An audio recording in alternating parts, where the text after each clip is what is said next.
Ladies and gentleman, नमस्कार, सत श्री अकाल, सलाम। This is Amit Kapoor.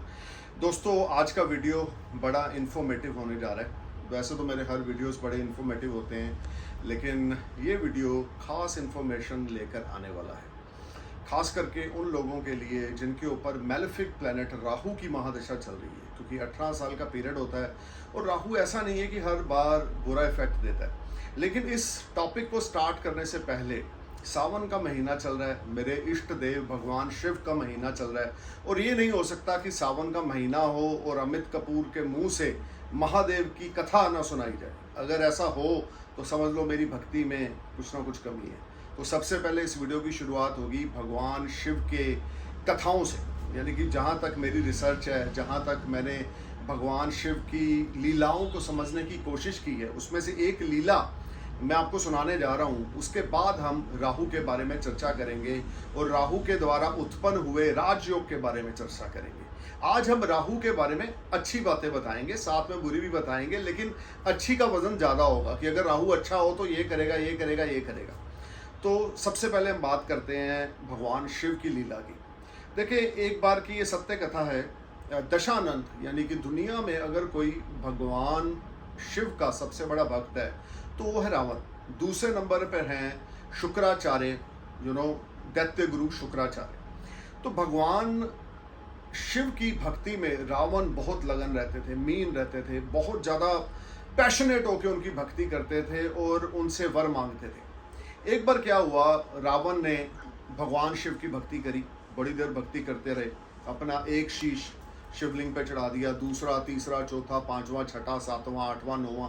जब 10वां शीश सिर पे चढ़ाने लगे तो भगवान शिव उनकी भक्ति से बड़े प्रसन्न हुए और वो वहाँ पर प्रकट हुए और उन्होंने रावण से पूछा कि ये रावण मांग क्या मांगता है, मैं तेरी भक्ति से बड़ा प्रसन्न हूँ। तो रावण बोलता, प्रभु आप मेरे साथ श्रीलंका चलें, मैं आपकी सेवा करना चाहता हूँ। मैं चाहता हूँ कि मैं आपको एक तरह से आपकी सेवा करूँ, आपको हर एक समय आप प्रोटेक्शन में रहो, फला जैसे कि एक भक्त अपने इष्ट को बोलता है, उसी तरीके से रावण ने भगवान शिव को बोला। भगवान शिव ने बोला ये संभव नहीं है। तो रावण ने आगे से बोला ऐसा कैसे हो सकता है प्रभु, आपने अभी अभी बोला है जो तू बोलेगा मैं तेरे को दूंगा, तो मैंने आपको मांगा है, आपको मेरे साथ चलना होगा। तो भगवान शिव, जब रावण ने जिद की तो भगवान शिव ने एक चीज़ बोली, ठीक है रावण, दशानंद तेरी इस भक्ति से मैं प्रसन्न हूँ, मैं एक ही शर्त पे तेरे साथ श्रीलंका जाऊँगा, वो है शिवलिंग अवतार में। लेकिन मेरी शर्त ये होगी कि जहाँ पर इस शिवलिंग को तू स्थापित कर देगा ये शिवलिंग वहीं का होकर रह जाएगा। वो कहता ठीक है जी, क्योंकि रावण को अपने आप पे बड़ा अहंकार भी था, घमंड भी था और अपनी शक्ति पे बड़ा मान था। इस कहानी से एक मॉरल ऑफ द स्टोरी निकलती है जो मैं आपको बाद में बताऊंगा। तो क्या हुआ जी कि रावण वायुयान से अपने यान के थ्रू श्रीलंका की ओर जाता है। विष्णु भगवान भी देख रहे होते हैं, ब्रह्मा भी देख रहे होते हैं। तो विष्णु भगवान के इशारा करने पर सूर्य देव अपना प्रकाश और तेज कर देते हैं, यानी अपनी गर्मी और ज़्यादा तेज कर देते हैं, जिससे रावण को प्यास लगती है। अब प्यास लगती है, दोनों हाथों में शिवलिंग है, पानी वो कैसे पिए। तो अपने यान को नीचे उतारता है तो देखता है एक छोटा सा बच्चा खेतों में होता है, उसको बोलता है कि तू ये शिवलिंग पकड़, मैं 1 मिनट में जल पी कर आया। तो वो उस बच्चे को शिवलिंग पिलाता है और वो जल पीता रहता है, पीता रहता है, पीता रहता है, काफ़ी देर तक जल पीता है। आता है तो देखता है कि वो जो बच्चा है वो शिवलिंग को ज़मीन पे रख कर चला गया, और ना बच्चा है, ना जो बच्चा वो गाय चरा रहा था, ना वो गाय हैं। तो वो बड़ी कोशिश करता है, वो शिवलिंग ज़मीन के साथ चिपक जाता है, बड़ी शिवलिंग की कोशिश करता है, यानी कि स्थापित हो जाता है शिवलिंग वहाँ पर, बड़ा हिलाता है, फिर भक्ति करता है। फिर भगवान शिव प्रकट होते हैं तो बोलता है भगवान ये आपकी क्या माया है, मैंने आपसे मांगा था कि आप मेरे साथ शिवलिंग चलोगे, श्रीलंका चलोगे, तो आपने बोला शिवलिंग रूप में मैं तेरे साथ श्रीलंका चलूंगा, तो अब रास्ते में रुकावट कहाँ पर है। तो भगवान शिव उसे कहते हैं कि देख दशानंद, क्योंकि रावण का दूसरा नाम है दशानंद, तो उसको बोलते देख दशानंद, जितनी देर के लिए तेरी भक्ति में सच्चाई थी उतनी देर के लिए मैं तेरे पास रहा, यानी जितनी देर तक तेरी नीयत साफ थी, जितनी देर तक तूने मेरी सच्चे दिल से आराधना की थी, उतनी देर मैं तेरे पास रहा। लेकिन इसके बाद की जो तेरी भक्ति थी वो स्वार्थ की थी, मतलब की थी, तो मैं तेरे साथ कैसे रहता।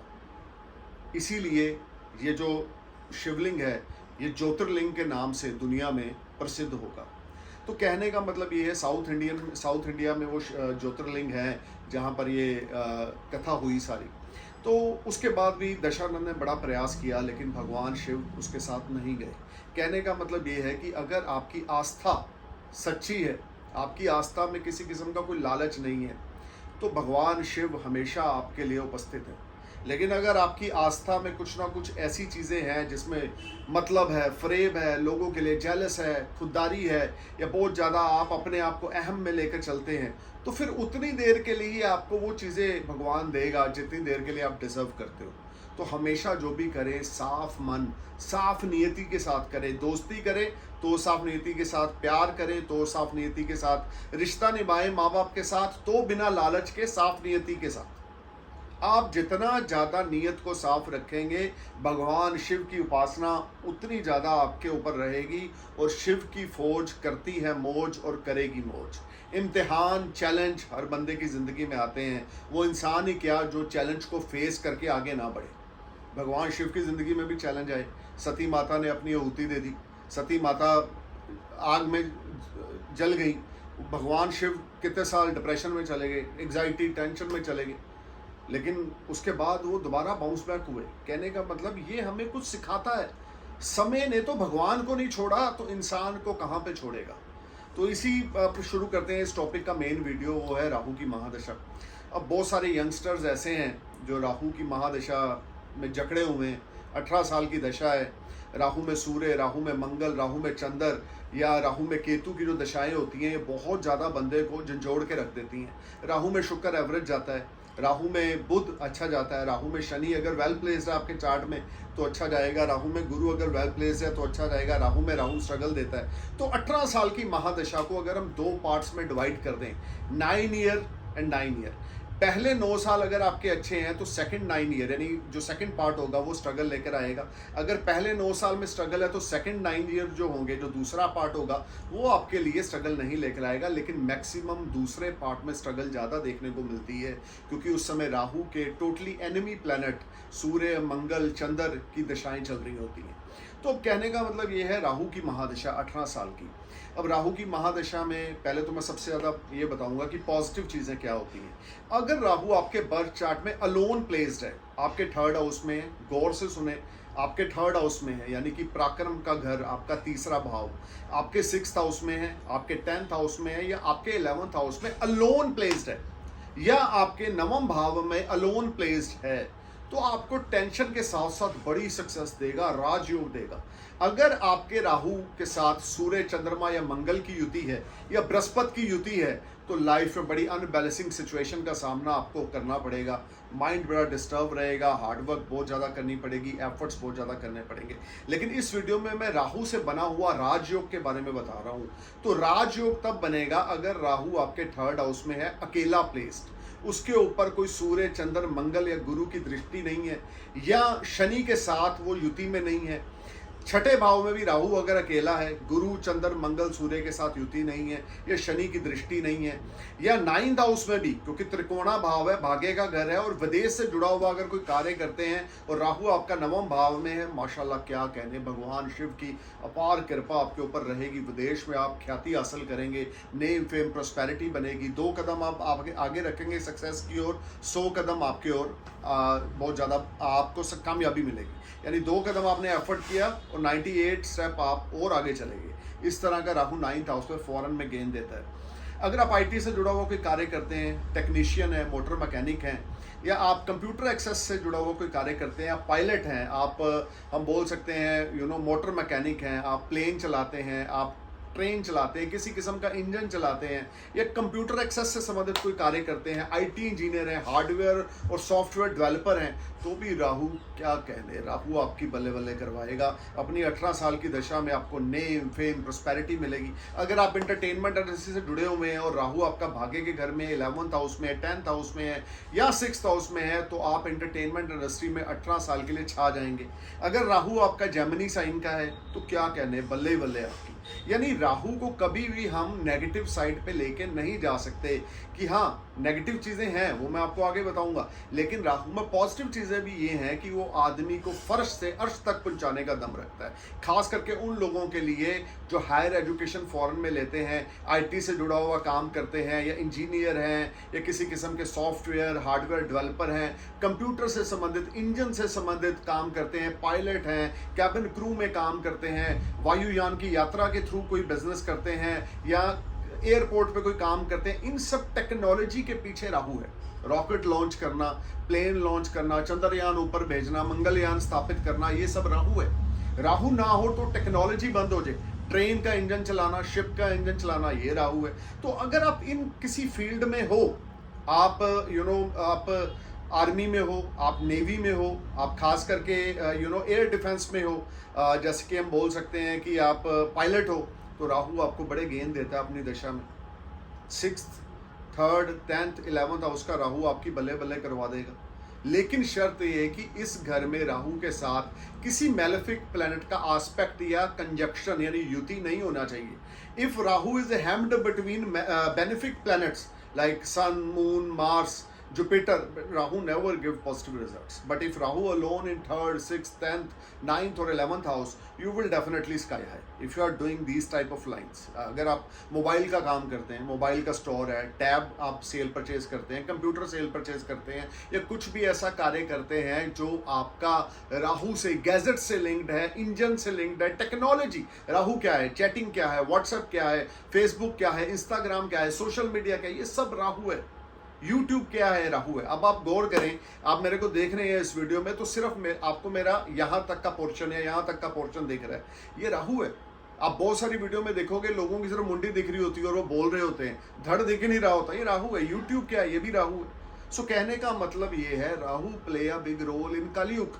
अब डिपेंड करता है, अगर आपके चार्ट में वो वेल प्लेस नहीं है, डेबिलिटेटेड है, समझ लो 9 नंबर में है, या सूर्य के साथ कंजक्शन में है, चंद्रमा के साथ कंजक्शन में, शनि के साथ युति में है, हालांकि शनि और राहु एक ही ग्रुप के हैं लेकिन फिर भी शनि के साथ युति में है, या मंगल के साथ, या चंद्रमा के साथ, या बृहस्पति के साथ युति में है, तो बलीव माने राहु आपके लिए अच्छा रिजल्ट आपको नहीं देगा। रुक रुक कर आपको रिजल्ट्स मिलेंगे। शत्रु हंता आप जरूर बनेंगे। 3rd हाउस में है तो पराक्रम में वृद्धि होगी, सिबलिंग्स के साथ टाई अप बहुत अच्छे रहेंगे, you are always support to your younger siblings, और शॉर्ट डिस्टेंस और लॉन्ग डिस्टेंस रनिंग पे आप जाएंगे। 6th हाउस में अगर राहु होगा, कर्जा आपके ऊपर कभी नहीं होगा, आप शत्रु के ऊपर हावी होंगे। आपके सामने 10,000 लोग भी आके खड़े हो जाएं तो आप अकेले ही भारी हैं 10,000 लोगों के ऊपर। और अगर राहु आपके 10th हाउस में है, कार्य व्यवसाय में आपको बहुत ज़्यादा उन्नति देगा। खास करके राहु से जुड़ी हुई चीज़ों का अगर आप काम करेंगे तो आपकी बल्ले बल्ले होगी। यही राहु अगर आपके 11th हाउस में होगा तो आपको बहुत ज़्यादा नेम फेम प्रॉस्पेरिटी मिलेगी, और 18 साल की राहु की दशा में आप फुलफिलमेंट ऑफ विशेज होंगी, या कोई ऐसी डिज़ायर आपकी पूरी होगी जो बड़े लंबे समय से रुकी पड़ी थी, या रिसोर्सेज आपके डेवलप होंगे, इनकम आपकी डेवलप होगी, you will enjoy name fame prosperity. So you need to know where Rahu plays in your birth chart. Rahu रहस्य है, राहु तिकड़म है, राहु षड्यंत्र है, राहु प्लानिंग है, Rahu shows you something else and deliver you something else if Rahu is not well placed in your birth chart. So you need to be careful in Rahu Mahadasha. You need to know, is Rahu placed in your 3rd house, 6th house, 10th house or 11th house, or is Rahu placed alone in these houses or 9th house, और किसी के साथ conjunction में है, सूर्य की दृष्टि है, चंद्रमा की दृष्टि, गुरु की दृष्टि, मंगल की दृष्टि या शनि की दृष्टि में, तो राहु अपनी पूरी पावर्स नहीं दे। राहु की दशा में क्या नेगेटिव होगा, अब मैं आपको वो बताने जा रहा हूँ। राहु की दशा में नेगेटिव होगा tension, anxiety, depression, slow down, भाग्य में बहुत ज़्यादा अड़चन आएगी, जो भी करेंगे प्रॉब्लम्स आएगी। बच्चा पैदा करना है तो दिक्कत है, मैरिज करने चले हो तो दिक्कत है, राहु की महादशा चल रही है, लड़कियां आप देख रहे हो, लड़के आप देख रहे हो, नई नई मीटिंग्स कर रहे हो, अच्छे कंपेनियन को खोज रहे हो लेकिन नहीं मिल रहा, शादी हो गई है, राहु की दशा चल रही है तो डिवोर्स हो रहा है, सेपरेशन हो रहा है, मेंटल स्टेट आपका एक दूसरे से मैच नहीं कर रहा, माइंड डिस्टर्ब रह रहा है। राहु का काम क्या है, राहु छलिया ग्रह है, राहु धुआं है, राहु शैडो है, तो इसका इफेक्ट आपके ब्रेन पे पड़ता है। आपका ब्रेन जो होगा ना वो कभी भी सही डिसीजन नहीं लेगा। आप अपनी तरफ से अच्छा कुछ करने जाएंगे लेकिन राहु की महादशा होने की वजह से वो अच्छा आपके साथ नहीं होगा। तो दोस्तों, राहु को अच्छा करने के लिए सावन मास चल रहा है। इस सावन मास भोले की फौज करेगी मौज। एक ही चीज़ को दिमाग में रखें, कच्चे दूध में थोड़े से काले तिल डालें और शिवलिंग पे अभिषेक करें। रुद्र अभिषेक करें, नमक चमक अभिषेक करें, गन्ने के रस के साथ अभिषेक करें। आपके घर में बीमारी ठमारी है, आपके घर में कर्जे को लेके प्रॉब्लम है, आपके घर में रिसोर्सेज नहीं है, आपके घर में मेंटल पीस नहीं है, आपका घर का माहौल नहीं अच्छा है, तो नमक चमक रुद्र अभिषेक आप अपने नियरेस्ट मंदिर में जाएं, परिस्थ जी से बोलें कि वो नमक चमक रुद्र अभिषेक करें। You will see a big change in your life, क्योंकि 31 अगस्त तक इस बार का सावन है, तो आपके पास बहुत लंबा टाइम है। जितना ज़्यादा हो सकता है रुद्र अभिषेक करें, गन्ने के रस के साथ करें, हम बोल सकते हैं दूध के साथ करें, शहद के साथ करें, और अपनी हथेलियों को शिवलिंग पे मलें अच्छे से। हथेलियों को जब हम शिवलिंग से मलते हैं तो हमारी किस्मत चेंज होती है, हमारी किस्मत पॉजिटिव होती है। शिवलिंग भगवान शिव का एक ऐसा स्वरूप धरती पे है जिसके सामने अगर आप रोज शाम को दिया जगाते हैं तो आपके घर में कला कलेश दूर होता है, पीस ऑफ माइंड रहता है, हर एक तरह की सक्सेस मिलती है। राहु की महादशा में भी माइंड आपका फोकस रहता है। राहु की महादशा के अंडर हैं, भगवान शिव की उपासना करना ना भूलें। राहु की महादशा के अंडर हैं, भगवान शिव की उपासना जरूर करें।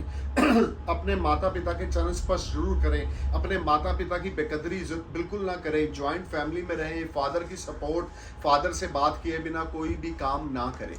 अगर आप ये सारे काम करते हैं, राहु को मौन रखते हैं, रोज सुबह 108 नाम भगवान शिव के उच्चारण करें, शिव चालीसा का सुबह शाम उच्चारण करें। जितना ज़्यादा आप शिव चालीसा का उच्चारण करेंगे, जितना ज़्यादा आप 108 नाम भगवान शिव के उच्चारण करेंगे, अपने माता पिता के चरण स्पर्श करेंगे, मंदिर में जाके रोज शाम को देसी घी का दिया शिवलिंग के आगे जगाएंगे, हर रोज सुबह कच्चे दूध में काले तिल डाल के 43 डेज रेगुलर आप शिवलिंग पे अभिषेक करेंगे, या नमक चमक रुद्र अभिषेक करेंगे, या उसके अलावा गन्ने के रस के साथ रुद्र अभिषेक करेंगे, आपकी जय जयकार होगी। रुके हुए काम आपके बनेंगे, फॉरेन वीज़ा आपको मिल जाएगा, फॉरेन जाना चाहते हैं, काम फंसे पड़े थे, काम क्लिक हो जाएंगे, रिसोर्सेज बेटर होंगे, पीस ऑफ माइंड मिलेगा, सक्सेस मिलेगा, नेम फेम प्रोस्पेरिटी मिलेगी। अचानक आप नीचे से ऊपर भगवान के पास नहीं, यानी कि तरक्की आपकी हो जाएगी कि ज़मीन पे हो आप, अर्निंग्स नहीं है आपके पास तो वो अर्निंग बढ़ेगी। ऊपर मत सोचे, अभी आपकी ऊपर जाने की उम्र नहीं है, भगवान आपको लंबी उम्र दे और आप अपने घर वालों का, अपने पेरेंट्स का ध्यान रखें। तो कहने का मतलब है तरक्की मिलेगी, फाइनेंशियल तरक्की मिलेगी, सोशलाइजिंग नेटवर्किंग के थ्रू तरक्की मिलेगी। तो ज़्यादा ऊपर जाने की अभी मत सोचना। राहु की दशा है, टेंशन है, डिप्रेशन है, एग्जाइटी है। भगवान शिव को फॉलो करें, भगवान शिव के डिवोटी बन जाएं, मंदिर जाएं, भगवान शिव के सामने बैठकर 108 नाम आसन लगाकर 108 नाम भगवान शिव की चैंटिंग करें या शिव चालीसा का उच्चारण करें। जितना ज़्यादा आप भगवान शिव की भक्ति करेंगे, आपको भुक्ति भी मिलेगी, आपको मुक्ति भी मिलेगी, चमत्कार देखने को मिलेंगे, क्योंकि भगवान शिव चमत्कार के भगवान देवता हैं। भोले भंडारी इसलिए कहा जाता है कि कोई भी दुखी बंदा उनके जाके चरणों में अगर गिर पड़ता है, रो पड़ता है, तो उसकी जो प्रॉब्लम्स है वो चुटकियों में सॉल्व हो जाती है। बट आपकी नीयत साफ होनी चाहिए। अगर आपके अंदर घमंड है, अहंकार है, आपका माइंड अनस्टेबल है, you will face lot of complications. You need to perform your best, put your efforts. आप अपनी ज़िंदगी में अपने एफर्ट्स डालते रहें और शिव जी की भक्ति करते रहें। राहु की महादशा से डरे ना। जितना ज़्यादा आप शिव जी की भक्ति करेंगे उतनी ज़्यादा आपकी बल्ले बल्ले होगी। So stay cool man, thank you for watching my video.